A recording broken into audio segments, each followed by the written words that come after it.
Prime Minister, let's start on an issue that has dominated this country this year and continues to do so, that of judicial reforms. You've currently put the reforms on pause whilst you try and seek a compromise. Looking back at the first few months of this year now, do you accept that perhaps you went a bit too hard, a bit too fast? God, I could always reconstruct everything, but you don't have playback, you have play forward. It seems to me that we have a situation where there is a fairly broad majority that says we have to reform our judicial system. But the question is how much and how fast. And that is something that I decided in the wake of the ensuing months to try to get a consensus. I'm not sure we'll get one. It's very hard to get one because in Israel, the judicial arm has arrogated to itself a lot of the powers of the executive and the legislature, more than any other place on earth. But I don't want to bring it from one side of the pendulum to the other side of the pendulum, where we arrogate from the judicial process to the executive or the legislature powers that we shouldn't. We have to bring it to a happy middle. It's going to be very hard because it's extremely politicized and often misrepresented. I'm doing my best. I don't know if we'll succeed, but You're sounding quite downbeat about it. Yeah, I'm realistic. I'm not downbeat. I'm just realistic, because I'll tell you what we have on our side. We have a captain to the team. That's me.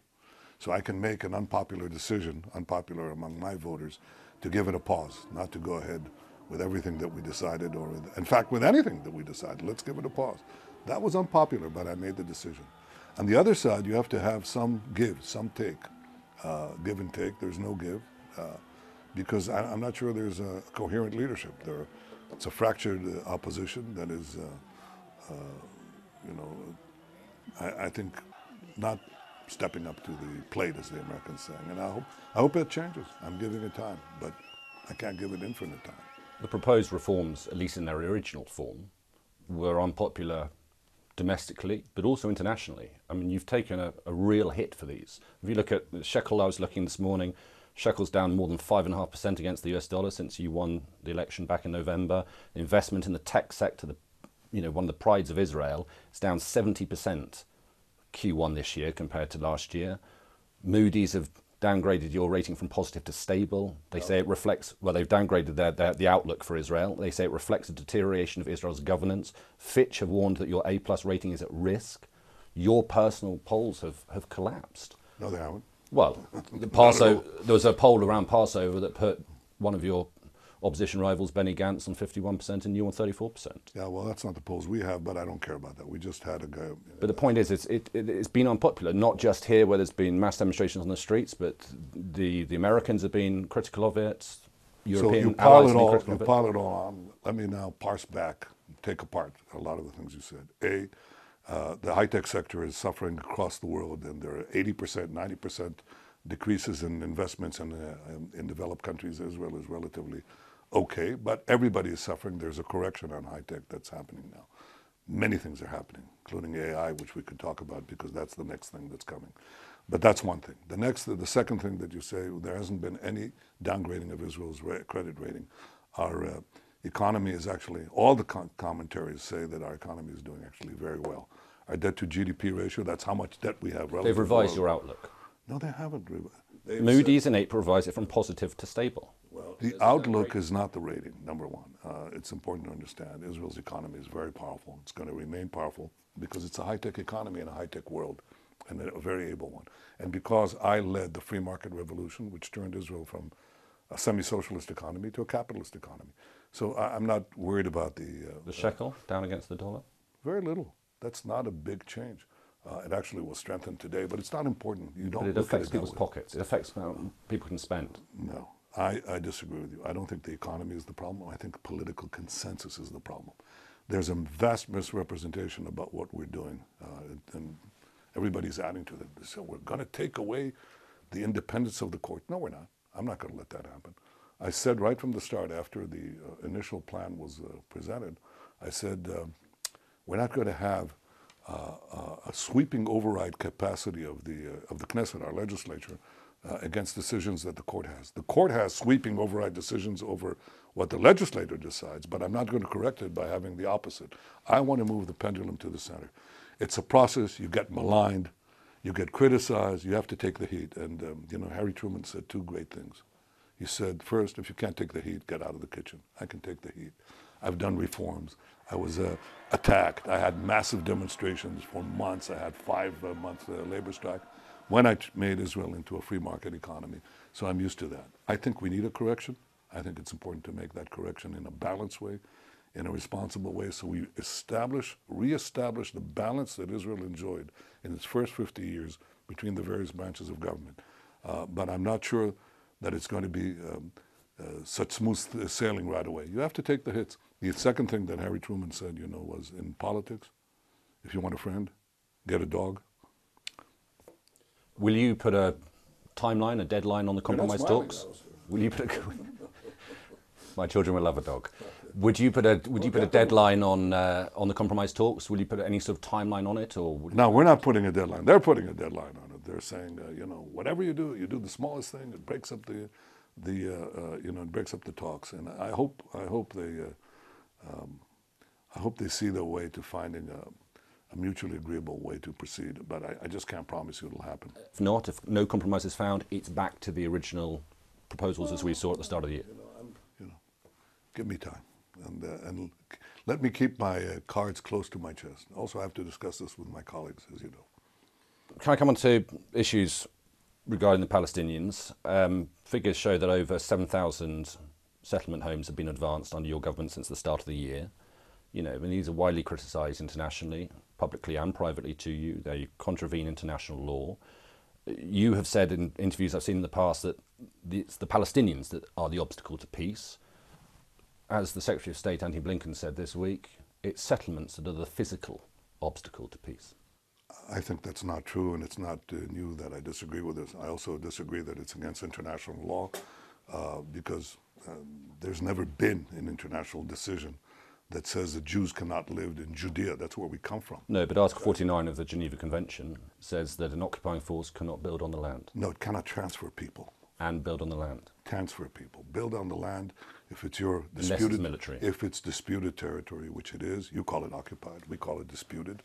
It's part of our ancestral homeland. I mean, we've only been attached to it for, 3,000 years. King David established our capital here in Jerusalem only 3,000 years ago. We're not the Belgians in the Congo or the Dutch in Indonesia. For God's sake, this is the land of Israel. It's our country. So I completely disagree with that. But I think one thing is true. The Palestinians are here, and we're not going to push them out. We're here, and they're not going to push us out. But that's not the reason that successive governments, were unable to make peace. After all, they were here. They weren't building. They were freezing. They were, 4 or 5 prime ministers who were left of the Likud and left of me, before me and after me, couldn't make peace with the Palestinians. Why? Because the Palestinians, unfortunately, have been commandeered by a leadership that doesn't want peace with Israel. They want a peace without Israel. They don't want a state next to Israel. They want a state instead of Israel. And that is the persistent Palestinian refusal to recognize a Jewish state in any border. On the 1967 border. Building of settlements. No, don't run away from what I'm saying, because I'm giving you exactly. Sure, right. But if I had your opposite number, Mahmoud Abbas, in front of me, I would obviously scrutinise him. No, you wouldn't. And his decisions. The answer is you wouldn't. I've watched the Western interviews with Abbas, and they're very. I've not done an interview with him. But I leave you with that challenge. I obviously have you as the Israeli Prime Minister in front of me, and so it's your decisions that I'm scrutinising. Well, and I mean, look at the United States State Department last week described the building of a yeshiva in Homesh. In the West Bank as violating Israel's commitment to the Biden administration. It doesn't violate any commitment. That's completely. That is the U.S. State Department. Well, it happens to be wrong. I can disagree with them. But the important thing is, what you're saying is that if a Jew buys private land, it buys it, and wants to live in the areas next to the Palestinians, that is a criminal action. We have to sanitize the area. We have to make it ethnically cleansed. If I said to you that Jews cannot buy land anywhere in the world, in London or Paris and so on, you would go and you would be outraged. But the idea here is that private land in disputed areas that have not been determined yet what their political future is, the Jews should not live there because it obstructs the peace? Why?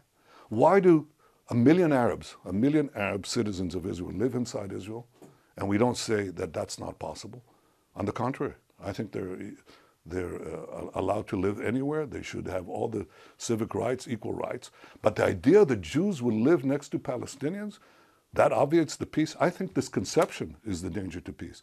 We're going to have to live next to each other. We'll have to find the political arrangement how to do so.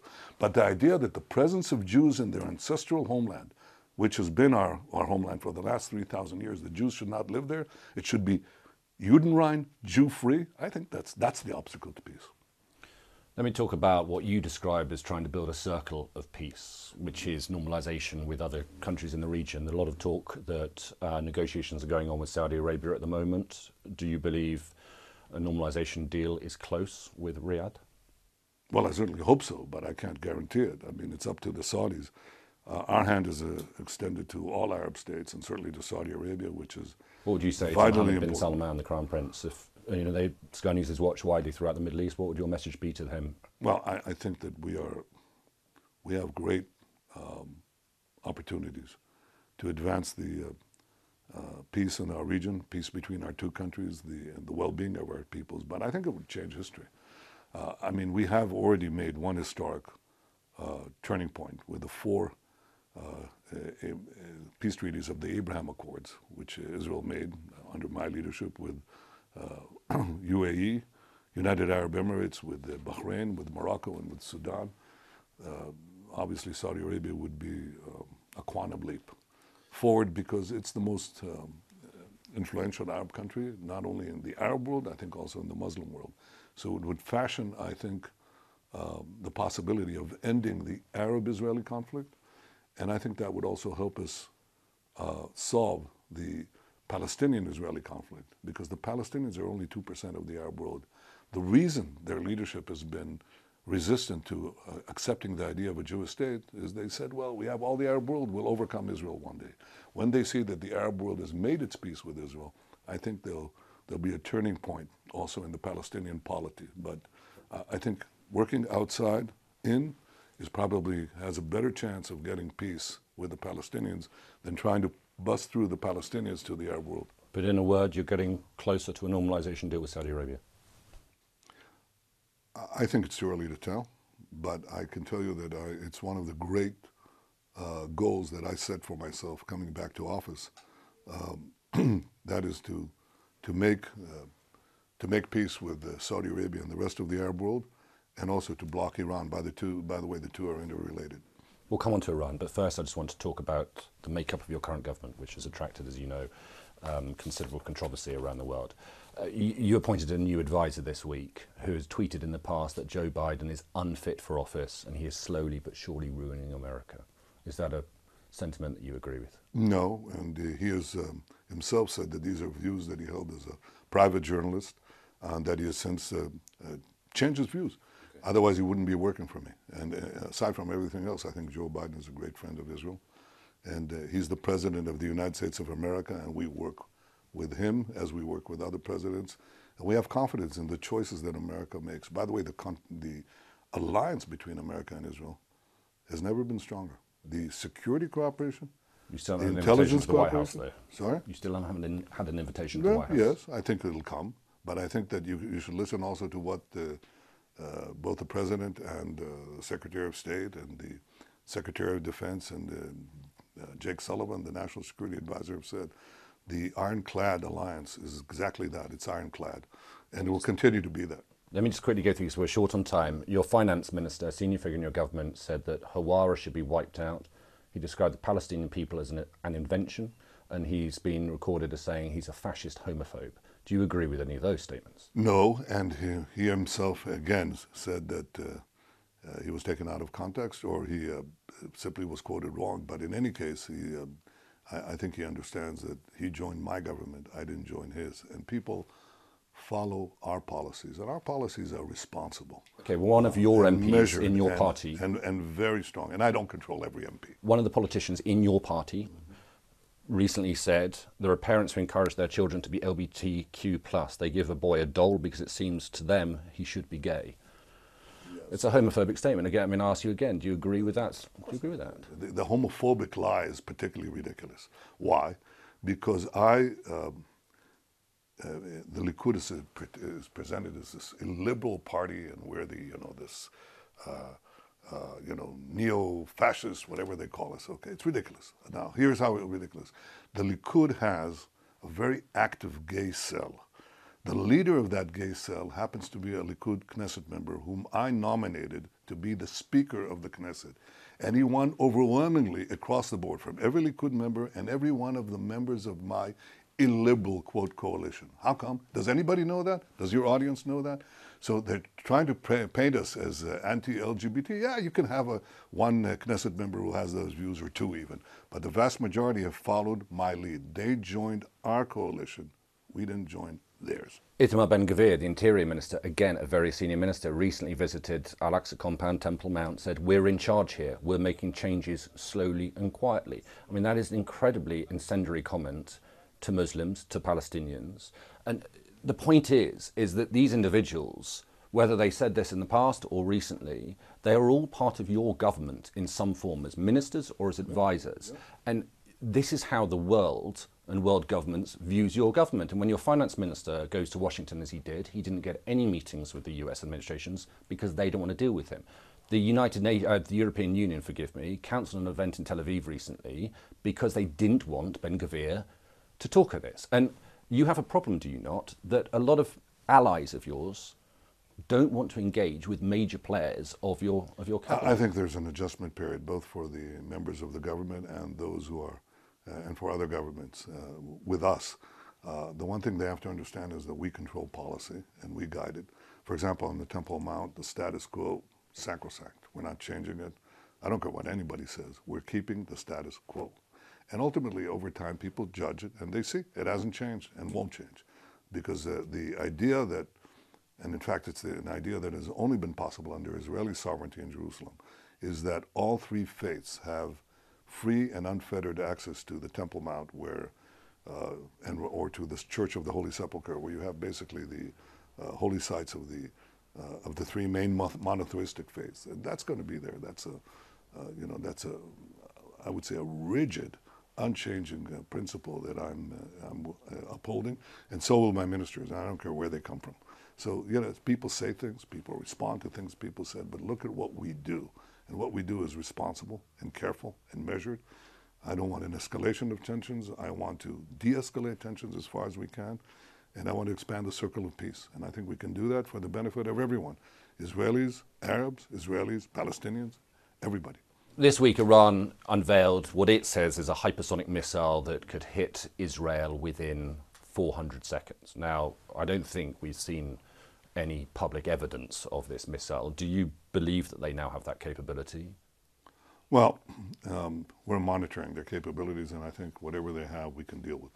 Your defense minister recently said that the threat from Iran is intensifying and Israel may have to react.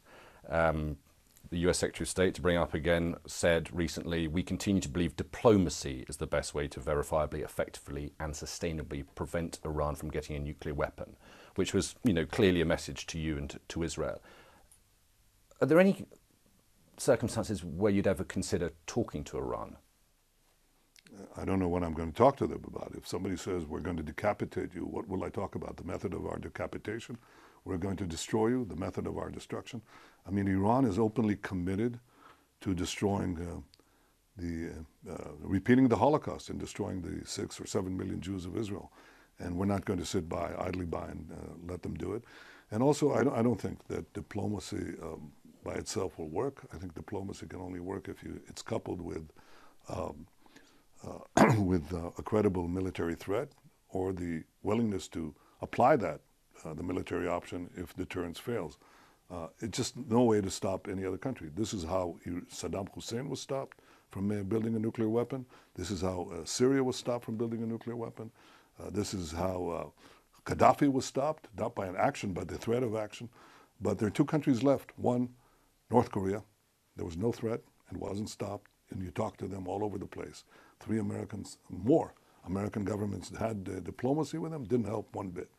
And Iran, well, Iran is, we've delayed them by actions that, among other things, that I authorized in my terms of government. But while we set them back at least 10 years, we didn't stop them. And they're progressively moving forward, and that's the danger. The real danger is that a radical Islamic regime will acquire nuclear weapons, and everybody will be on their sides, including Britain. They're getting closer. Are you on the cusp of a preemptive strike? There is a lot of talk at the moment that you are getting closer to having to take military action. Well, we'll do whatever we need to do to defend ourselves, but I'm not going to get into any greater detail.